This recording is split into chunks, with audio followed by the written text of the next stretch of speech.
이 풍진 세상을 만났으니 너의 희망이 무엇이냐? 부귀와 영화를 누렸으면 희망이 족할까? 푸른 하늘 밝은 달 아래 곰곰이 생각하니 세상 만사가 춘몽 중에 또다시 꿈 같도다. 이 풍진 세상을 만났으니 무산보이부에서 이런저런 조사를 받은 끝에 우리는 어린 순영이와 순철이 덕분에 과한대의 용서를 받고 집으로 돌아갈 수 있었습니다.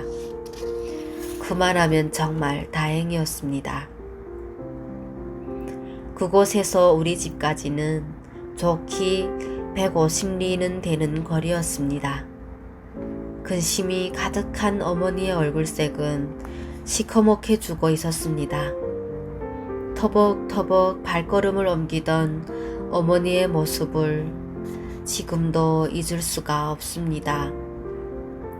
어머니는 이미 다 알고 있는 것 같았습니다. 앞으로 닥칠 일들을.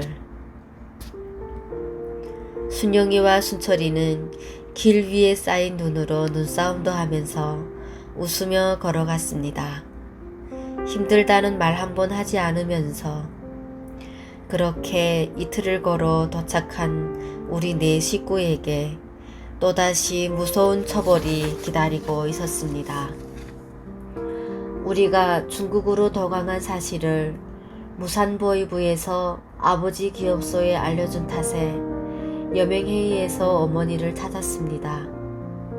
기업소 청년조직에서는 나를 찾았습니다. 학교에서는 순영이와 순철이를 전교 학생들 앞에 세워놓고 사상투쟁회를 벌였습니다. 이렇게 우리 가족 모두가 조국의 반역자로 낙인이 찍혔습니다. 마을의 어느 곳에도 발붙일 곳이 더는 없었습니다. 우리는 서로 부둥켜 안고 한없이 울었습니다. 고향에서 버림받은 일가족이 어떻게 살아갈 수 있을까? 어떻게 하면 좋단 말인가? 하늘이 무너지듯 했습니다. 집안을 둘러보아도 살림이라고는 아무것도 없었습니다. 중국에서 가져온 조금 남은 물건들마저도 그 사이 도둑이 들어 다 가져간 모양입니다. 할 수 없이 입고 있던 옷을 벗어주고 대신 쌀을 조금 얻어왔는데 우리의 옷은 다 중국제여서 꽤 인기가 있었습니다. 그렇게 우리 가족은 하루하루 연명해 갔습니다. 그러던 어느 날 어머니는 무겁게 입을 열었습니다. 이렇게 산다는 것은 아무래도 너무도 힘든 일이다. 내가 순영이와 함께 중국의 교회에 가서 옥수수라도 조금 가져와야겠다. 그동안 마지는 순철이를 데리고 잘 버티고 있어야 한다. 다시 중국으로 갔다가 이번엔 또 무슨 봉변을 당하려고 그러느냐며 말렸지만 소용없었습니다. 어머니는 순영이를 데리고 중국으로 향했습니다. 나와 순철이만 덩그러니 집에 남겨졌습니다. 기업소 초급당 비서라는 사람이 오더니 어머니와 순영이가 어디에 갔느냐고 물었고 세포비서도 똑같이 물었습니다.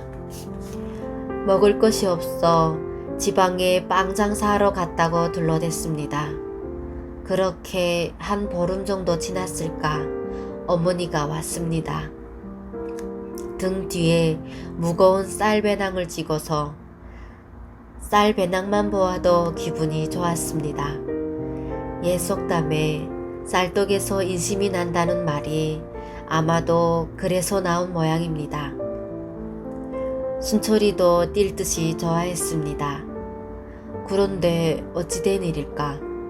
가만히 보니 어머니와 함께 갔던 순영이가 보이질 않았습니다. 나는 깜짝 놀랐습니다.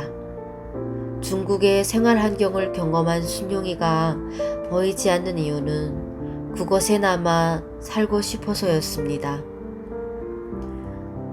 그러면서 어머니 혼자 북한으로 건너가라고 했다지 무엇입니까? 어린 것이 도대체 어쩌려고 그러는 것일까?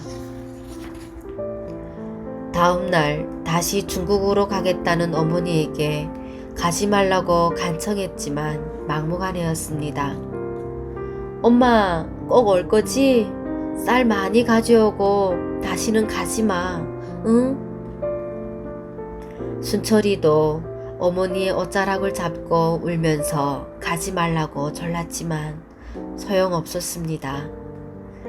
그렇게라도 쌀을 가지고 와야 살 수 있다며 어머니도 울면서 이번에만 다녀오고 다시는 가지 않겠다며 순철이를 달랬습니다. 엄마의 확답을 받고 나서야 동생은 어머니의 선택에 따랐습니다. 왠지 느낌이 안 좋았습니다. 이러다 영영 갈라지는 것이 아닐까. 몇 달이나 지났을까. 꼭 돌아오겠다며 울면서 떠났던 어머니도 혼자 중국에 남겠다던 순영이도 돌아오지 않았습니다. 아버지는 생사조차 모릅니다. 먹을 것이 없어도 함께 웃어주던 집식구들 중에 이제 나랑 순철이만 덩그러니 남았습니다. 그 사이 앞집 할아버지도 옆집의 할머니도 두 분 다 굶어서 돌아가셨습니다. 바로 다음 날에는 뒷집 아저씨마저 돌아가셨습니다. 그처럼 아사자, 굶어 죽는 사람이 많아지자 하나둘 마을을 떠나는 사람들이 생겨났습니다. 대부분 중국으로 떠났습니다. 먹을 것을 찾아서. 그들은 집과 가족을 등지고 떠날 때 무슨 생각을 했을까? 나라에서 주던 배급이 끊긴 지도 꽤 오래되었습니다. 봄이 되자 집집마다 살기 위해 언감자를 주우러 다녔습니다. 이미 수확이 끝난 밭에 뭔 언감자가 그리 많으랴. 하지만 호미를 들고 찾으면 그래도 감자가 나왔습니다. 그렇게 감자로만 근근히 끼니를 내오며 한 달을 넘게 살았습니다. 아니, 버텼습니다. 너무도 힘들었습니다. 특히 장갑도 소못도 없는 상태에서 한겨울을 보내는 문제가 정말 만만치 않았습니다. 나는 그럭저럭 지내면 되지만 순철이는 겨우 10살이었습니다.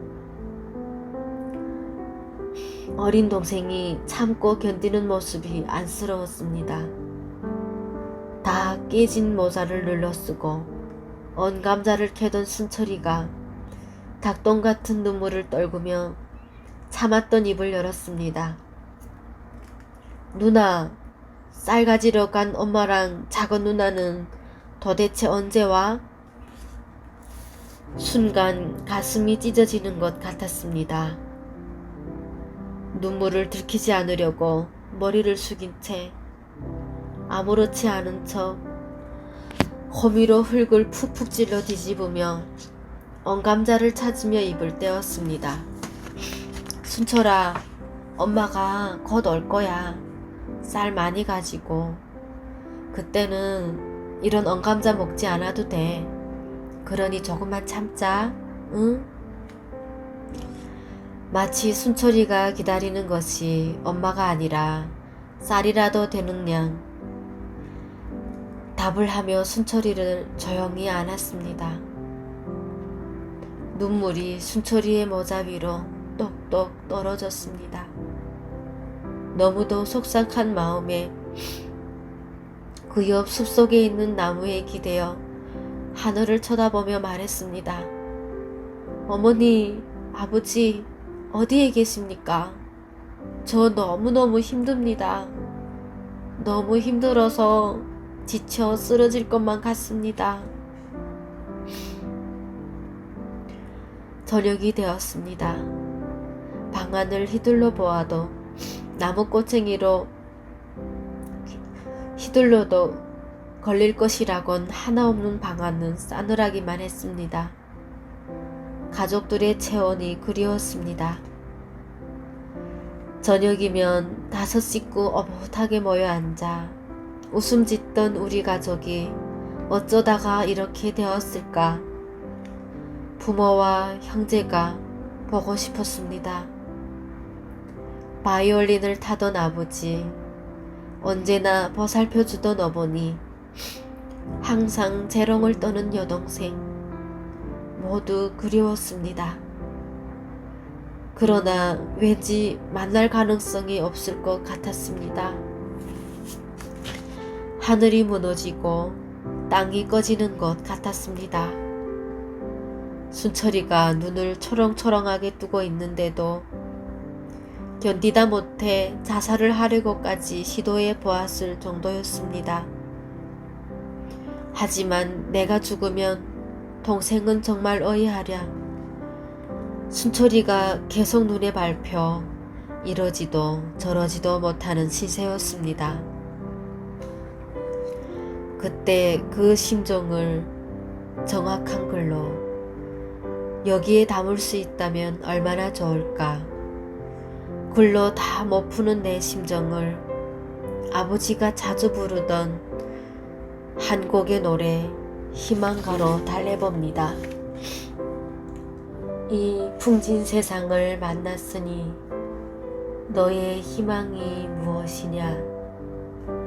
부귀와 영화를 누렸으면 희망이 족할까. 푸른 하늘 밝은 달 아래 곰곰이 생각하니 세상 만사가 춘梦중에 또다시 꿈 같도다.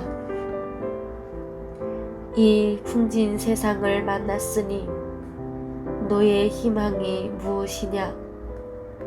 부귀와 영화를 누렸으면 희망이 족할까. 담소하락에 엄벙덤벙 주색 잡기에 침몰하랴. 세상 만사를 잊었으면 희망이 족할까. 희망가는 겉으로는 사회주의를 표방하지만 안으로는 골물대로 골아서 너무 힘든 생활을 감내해야 하는 북한 백성들의 현실에 걸맞는 노래였습니다. 아마도 중국이 고향이었던 아버지에게는 그런 류의 노래들이 감성에 맞지 않았는지 싶습니다. 아버지는 술을 들면 늘 그런 노래들을 부르면서 울었습니다. 그때마다 어머니는 아버지가 주종을 한다고 싫어하면서 계속 잔소리를 했습니다. 나이가 어려도 나는 아버지의 마음을 충분히 이해할 수 있었습니다. 또 그런 아버지가 측은하고 불쌍했습니다. 고향이 얼마나 그리웠으면, 부모와 형제가 얼마나 그리웠으면 그런 노래들을 불렀을까. 북한에서는 북한이 아닌 다른 어딘가로 가고 싶다는 말을 함부로 하면 안 되었습니다. 그러니 아버지는 노래로라도 고향인 중국을 그리워할 수밖에 없었습니다. 그런 아버지가 지금 너무도 보고 싶고 그립습니다.